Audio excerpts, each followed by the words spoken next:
آج کا ہمارا موضوع ہے تاریخ کا مطالعہ۔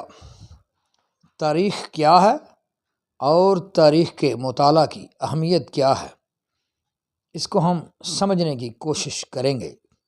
ہسٹری قدیم لاطینی لفظ ہسٹوریا سے نکلا ہے، جس کے لغوی معنی ابتدائی تفتیش و تحقیق کے ہیں۔ چونکہ کوئی بھی انسان تمام علوم پر عبور حاصل نہیں کر سکتا ہے، یعنی بیک وقت تفتیش و تحقیق نہیں کر سکتا ہے، لہٰذا علم کو مختلف مضامین یا علوم میں تقسیم کر دیا گیا۔ مثال کے طور پر علم طب، علم ارضیات، علم سیاسیات، علم معاشیات اور علم تاریخ وغیرہ۔ نتیجتاً ہر علم یا مضمون کے کچھ ماہرین پیدا کرنے آسان ہو گئے۔ ہسٹری کی قدیم تعریف کچھ یوں ہے: بایوگرافی آف گریٹسٹ مین اور called history.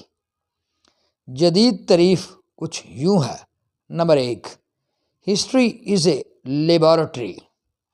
Number 2، history is a record of facts concerning a country and its people۔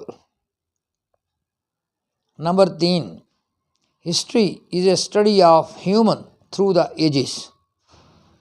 مختصراً تاریخ کے مطالعے یا تاریخ کے مضمون کی اہمیت پیش خدمت ہے۔ تاریخ انسان کے تجربات کا تحریری ریکارڈ ہے۔ ماضی کے تجربات سے ہم فائدہ اٹھا کر ہم حال اور مستقبل کو بہتر بنا سکتے ہیں۔ انسان اور جانور میں یہ فرق ہے کہ انسان تاریخ اور یادداشت سے مالا مال ہے۔ مطالعہ تاریخ انسان کو حقیقی انسان بناتا ہے۔ تاریخ قوموں کی ترقی کے راستے متعین کرتی ہے۔ مطالعہ تاریخ سے انسانوں کی ذہنی قوتوں کی نشوونما اور تربیت ہوتی ہے۔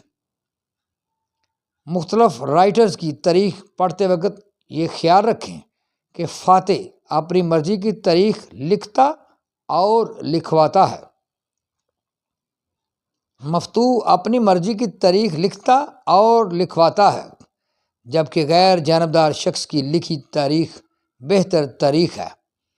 آپ فاتح، مفتوح اور غیر جانبدار یعنی تینوں تاریخ دانوں کی لکھی تاریخ کا مطالعہ کریں، اپنا پرسنل سائنٹیفک انالیسس کریں، اسٹیٹسٹیکل ڈیٹا کا استعمال کریں اور سچ تک پہنچ جائیں۔ تاریخ کے مطالعہ سے ہی ہم کو معلوم ہوتا ہے کہ مسلمان بھی ایک شاندار تاریخ رکھتے ہیں۔ Please like, comments, share and subscribe my YouTube channel TSC Tariq Search Channel and my YouTube channel TSC Tariq Study Channel Shorts. Thank you.